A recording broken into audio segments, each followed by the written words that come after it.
Hunyo naman ay ang phase 2 ng bakunahan na isasagawa sa Luzon at saka sa Visayas. Sa serbisyo publiko. Balitaan na po sa ilang saglit mga kapuso. Ako po naman ang inyong lingkod. Wow! Si Melo del Prado! Panalo! Alas 6:58 na po ng umaga, Radyo na TV palabanan ng fake news. Dapat totoo. Melo del Prado sa Super Radio DZBB.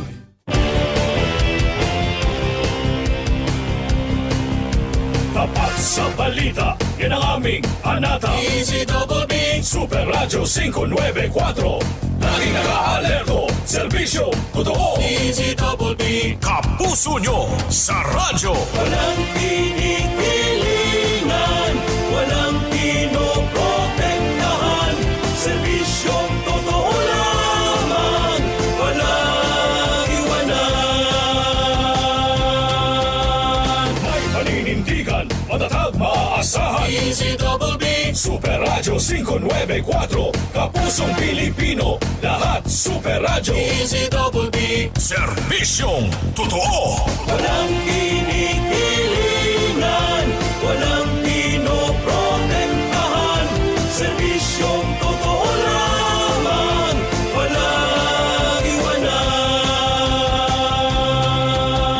Walang kinikilingan, walang pinoprotektahan, serbisyong totoo lamang, walang iwanan. DZBB Super Radio.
Standby! Super balita sa umaga nationwide. Standby!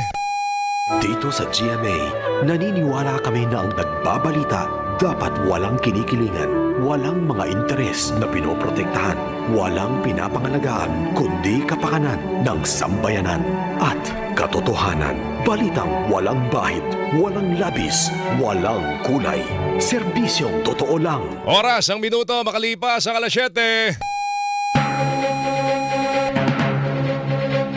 Handog sa inyo ng Super Radio DZBB at lahat ng Super Radio sa Luzon, Visayas at Mindanao. Live ngayong umaga. Ito ang Super Balita sa Umaga Nationwide. Nag-uulat live mula sa Super Radio DZBB. Narito sina Joel Reyes-Zabel at Melo del Prado.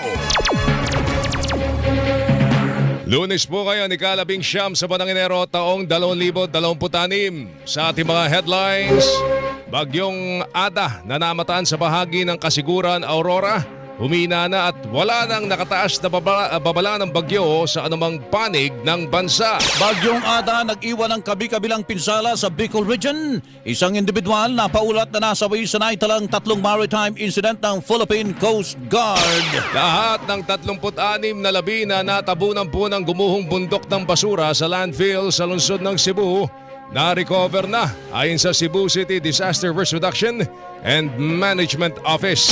Dagdag presyo sa mga produktong petrolyo nakaamba bukas. Dagdag toll sa North Luzon Expressway nakatakda namang ipatupad bukas. Dating DPWH Secretary Manuel Bunoan na idinadawit sa maanomalyang flood control projects. Balik bansa na matapos ang 2 buwan na pananatili sa Amerika. Senate Blue Ribbon Committee ipagpapatuloy ang investigasyon sa manumalyang flood control projects ngayong araw. Panukalang batas na bubuo sa Independent Commission Against Infrastructure Corruption dapat maisabatas na. Ayon kay Akbayan Party List Representative Jel Diokno. Kakayahang matuto o learning proficiency ng mga estudyanteng Pilipino patuloy na bumababa sa mga nakalipas sa taon ayon sa 2nd Congressional Commission on Education o EDCOM 2. Bagong natural gas sa Malampaya Gas Field sa Palawan nadiskubre ayon kay Pangulong Bongbong Marcos. Super Balita sa Umaga Nationwide.